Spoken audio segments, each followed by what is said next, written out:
अमूमी तौर पर हमारे यहाँ ये तस्वुर किया जाता है कि सऊदी अरब का सारा इलाका बेआबो गया सहरा पर मुश्तमिल है। बारिशें वहाँ पर बेहद कम होती हैं, चुनाचे वहाँ पर सब्जे और पानी का नामो निशान नहीं है। लेकिन आज की वीडियो में आपके ये तमाम तस्वुरात गलत साबित होने वाले हैं। आपको दिखाएंगे कि किस तरह जब अल्लाह ताला चाहता है तो वो अपनी कुदरत और ताकत के साथ ऐसे मोज़ात दिखाता है कि एक लम्हे में सहरा नजर आने वाला पूरा इलाका अगले ही सेकंड में एक दरिया या बर्फानी इलाके का मंजर पेश करना शुरू हो जाता है। लेकिन ख़वातीन हज़रात, अल्लाह ताला की कामिल कुदरत के ये मोज़ात देखने से पहले आप रेड बटन पर क्लिक करके और बेल आइकॉन को प्रेस करके सब्सक्राइबर जरूर बनिए ताकि ऐसी खूबसूरत वीडियोस आपको फ्यूचर में भी मिलती रहें। दोस्तों, कुछ अर्सा कबल सऊदी अरब के इलाके हफर अल बातन में सहरा के बीचों बीच एक पुरस्कार गड्ढे की वीडियो काफी वायरल हुई थी। लोग ये कह रहे थे कि यहाँ की रेत चूंकि नरम थी, चुनाचे जमीन यहाँ पर खासी अंदर धंस चुकी है, लेकिन वो जानते नहीं थे कि अल्लाह ताला ने यहाँ पर ये गड्ढा क्यों तख्लीक किया है। हिजाज मुकद्दस की सरजमीन के सहराओं में जा बजा ऐसे गड्ढे नमूदार होते रहते हैं और अल्लाह की जानिब से इनकी तख्लीक का एक खास मकसद ये होता है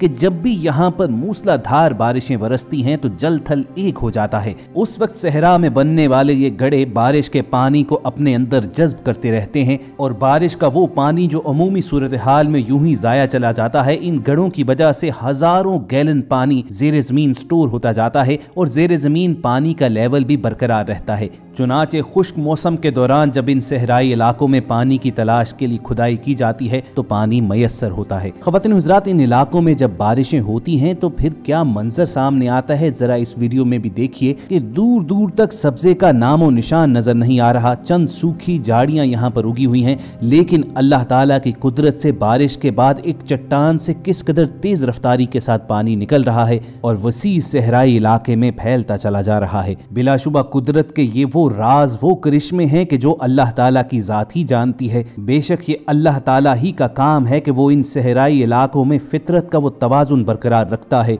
जो जिंदगी गुजारने के लिए इंतहाई जरूरी है। इन इलाकों पर जब अल्लाह की रहमत का मींह बरसता है तो बाज़ औक़ात तो ये पूरा इलाका दरिया का मंजर पेश करना शुरू हो जाता है और फिर जब करीबी आबादियों को खतरा महसूस हो तो देखिए किस तरह इस बरसाती नाले का बंद तोड़ा जा रहा है। यानी वो इलाके जो कुछ अरसा पहले तक पानी की बूंद बूंद को तरस रहे होते हैं तो बारिश के बाद इतना वाफिर पानी उन्हें मयसर आ जाता है कि उसे वो सहराई इलाके में छोड़ने पर मजबूर होते हैं। एक नज़र इस बेआबो गया इलाके को देखिए और दूसरी नज़र में यहाँ दरिया की सूरत बहते हुए तेज पानी के बहाव को, और उसके बाद यकीनी तौर पर आप अल्लाह ताला की कुदरत और ताकत के कायल हो जाएंगे। और अल्लाह रब्बुल इज़्ज़त की कुदरत की ये रंगीनियां ही हैं जो आपको हैरान किए रखती हैं, वरना सहराओं में ऐसे मनाजिर देखने में कहाँ आते हैं कि बर्फ पड़ी हो और वहाँ पर ऊँटों के रेवड़ चल रहे हों। सहरा की सरजमीन पर बिछी हुई बर्फ देखिए और उस पर चलते हुए ऊँटों का रेवड़ जिस तरह धुंध के अंदर गायब होता है, बिला अख्तियार आप उस आयत को पढ़ने पर मजबूर हो जाते हैं कि जिसमें अल्लाह ताला खुद को एहसनुल खालिकीन पुकारता है, यानी बेहतरीन तख्लीक करने वाला। अहले नजर के ख्याल में इन मौसमियाती तब्दीलियों में भी बेशुमार निशानियां छुपी हुई हैं और उनमें से कुछ अलामात तो कुर्ब क़यामत और इस जमीन के खात्मे की तरफ भी इशारा करती हैं। सही मुस्लिम में अल्लाह के आखिरी रसूल मोहम्मद सल्लल्लाहु अलैहि वसल्लम से एक हदीस मज़कूर है कि क़यामत से पहले सरजमीन अरब दोबारा सरसब्ज हो जाएगी। कौन सोच सकता था कि सरजमीन अरब के सहरा और खुश्क पहाड़ के जिसे अल्लाह रब्बुल इज़्ज़त ने खुद इब्राहीम अलैहिस्सलाम की जुबान से बेआबो गया वादी करार दिलवाया, वो सब्जे से लहलहा उठेगी। चुनाचे पूरी दुनिया में ग्लोबल वार्मिंग और मौसमियाती तब्दीली के नक्कारे बजने लगे हैं। नतीजा ये निकला है कि सऊदी अरब में बेमौसम बारिशें होनी शुरू हो चुकी हैं। सऊदी अरब में जदीद टेक्नोलॉजी को काम में लाकर सहराओं को सरसब्ज बनाने की कोशिशें की जा रही हैं और इन कोशिशों के अलावा भी कुदरती मौसम की वजह से भी वो सारा इलाका सरसब्ज बनता चला जा रहा है। कुछ अर्सा पहले खलाई तहकीकाती अदारे नासा ने खला से सऊदी अरब की एक तस्वीर शेयर की थी कि जिसमें 1980 की दिहाई से लेकर 2012 तक आप तस्वीर ही में एक वाज़े तब्दीली देख सकते हैं कि किस तरह सहराए अरब सरसब्ज होता चला जा रहा है। इन मौसमियाती तब्दीलियों और जदीद टेक्नोलॉजी से काम लेकर जो कमालात दिखाए जा रहे हैं, इस बात ही से अंदाजा लगाइए कि वो मुल्क जहां पर ठीक तरह से फसलें भी नहीं उगती थी, अब वही सऊदी अरब गंदम की پیداوار میں خود کفیل ہو چکا ہے۔ وہ صحرائے عرب جہاں پانی کے ایک گھونٹ کے لیے لوگوں کو میلوں چلنا پڑتا تھا، اب وہاں پر سیلاب آنا معمول کی بات ہے، اور ان سیلابوں کو روکنے کے لیے آخر کار حکومت ڈیم بنانے پر بھی مجبور ہو گئی ہے، جس سے مزید پانی کی نہریں نکلیں گی۔ وہ نہریں آگے جا کر بے آب و گیا علاقوں کو سیراب کریں گی، وہاں پر زراعت ہوگی، مزید فصلیں اگیں گی، خشک اور بنجر پہاڑوں پر بھی سبزہ اگنا شروع ہو جائے گا، اور یوں وہ پیش گوئی اپنے تکمیلی مراحل سے گزرنے لگے گی جو ہمارے آقا حضرت محمد صلی اللہ علیہ وآلہ وسلم نے فرمایا تھا کہ قرب قیامت میں سرزمین عرب پھر سے سرسبز ہوگی۔ اسے ہم آج اپنی آنکھوں سے دیکھتے جا رہے ہیں۔ خواتین و حضرات، یہاں آپ کو یہ بھی بتاتے چلیں کہ تمام جیولوجسٹ اور ماہرین آثار قدیمہ یہ یقین رکھتے ہیں کہ کسی زمانے میں سرزمین سعودی عرب ایک سرسبز علاقہ ہوا کرتی تھی۔ اگر آپ رسول کریم صلی اللہ علیہ وآلہ وسلم کی اس حدیث کے الفاظ پر غور کریں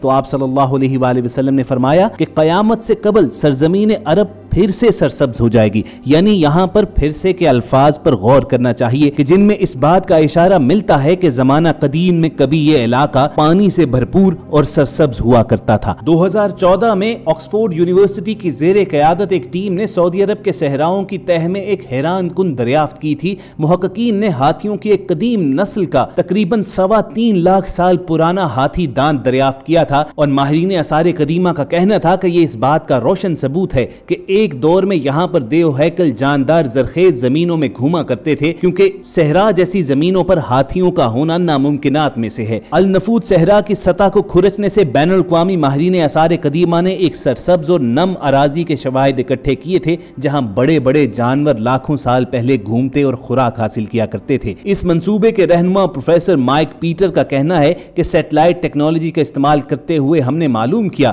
کہ عرب کے صحرا میں 7,000 سے زائد جھیلوں کے نشانات ہیں، اور ان میں زیادہ تر سعودی عرب میں ہیں۔ پروفیسر مائک کے مطابق عرب کے صحرا پہلے سرسبز علاقے ہوا کرتے تھے، مگر ماحولیاتی تبدیلیوں کے باعث آہستہ آہستہ یہ بے آب و گیا علاقے بن گئے۔ مگر دوستو، اب ماہرین موسمیات اور سکولرز کرہ ارض پر ہونے والی موسمی تبدیلیوں کے اثرات آئندہ 15 سال میں عرب خطے پر رونما ہونے کی باتیں بھی کر رہے ہیں۔ ان کے مطابق وہ علاقے جہاں عام طور پر درجہ حرارت کم رہتا ہے وہاں گرمی میں اضافہ ہوگا۔ گرمی اور خشکی کی بجائے سردی، بارشیں اور برفباری کے باعث سعودی عرب اور عرب خطے میں تبدیلیاں تیزی سے رونما ہوں گی۔ درجہ حرارت میں اضافے کے باعث پہاڑوں پر جمنے والی برف کے پگھلنے سے نہریں وجود میں آئیں گی اور سرزمین عرب سبزہ زاروں میں تبدیل ہو جائے گی۔ عالمی موسمیاتی تنظیم کی رپورٹ کے مطابق عرب خطے میں ہونے والی موسمی تبدیلی سے پانی کے ذخائر میں غیر معمولی اضافہ ہوگا، بالخصوص ان علاقوں میں جہاں پانی کی قلت کی وجہ سے کاشتکاری میں دشواری کا سامنا رہتا ہے، وہاں اب زراعت کے فروغ کے لیے مسائل ختم ہو جائیں گے۔ اس کی ایک مثال مسلسل بارشوں سے طائف کے پہاڑی سلسلے کا سرسبز ہونا ہے، جہاں رہنے والے کاشتکاروں کا ماننا ہے کہ اب وہ ایسے پھل جو پہلے نہیں اگا پاتے تھے آسانی سے ان پھلوں کی کاشت بھی کر لیتے ہیں۔ اس سے قبل سعودی عرب میں گندم کی کاشت کے لیے بڑے پیمانے پر مصنوعی فارمز تیار کیے جاتے تھے، لیکن پانی کی کمی کی وجہ سے گندم کی کاشت پر آنے والی لاگت میں کافی اضافہ ہو جاتا تھا، مگر ان موسمیاتی تبدیلیوں کی وجہ سے کاشتکاری کے میدان میں بہتری آئی ہے اور اب سعودی عرب گندم کے معاملے میں خود کفیل ہو چکا ہے۔ تو خواتین و حضرات، یہ تمام نشانیاں اسی جانب اشارہ کرتی ہیں کہ جس قول صادق میں رسول کریم صلی اللہ علیہ وآلہ وسلم نے اپنی امت کے نام ایک واضح پیغام دے دیا تھا۔ ہمارے اس سیشن کا مقصد ان مظاہر قدرت کو آپ تک پہنچانے کے ساتھ ساتھ ان کی سائنسی اور اسلامی توجیحات بھی آپ کے سامنے پیش کرنا تھا۔ اگر آپ کو ہماری یہ کاوش پسند آئی ہو تو اس ویڈیو کو لائک کر کے فیس بک اور واٹس ایپ کے ذریعے دوسرے لوگوں کے ساتھ زیادہ سے زیادہ شیئر کیجیے، اور ایسی انفارمیٹیو ویڈیوز فیوچر میں حاصل کرنے کے لیے آپ ریڈ بٹن پر کلک کر کے اور بیل آئیکن کو پریس کر کے ہمارے سبسکرائبرز بن جائیے۔ بہت جلد آپ سے دوبارہ ملاقات ہوگی۔ اللہ حافظ۔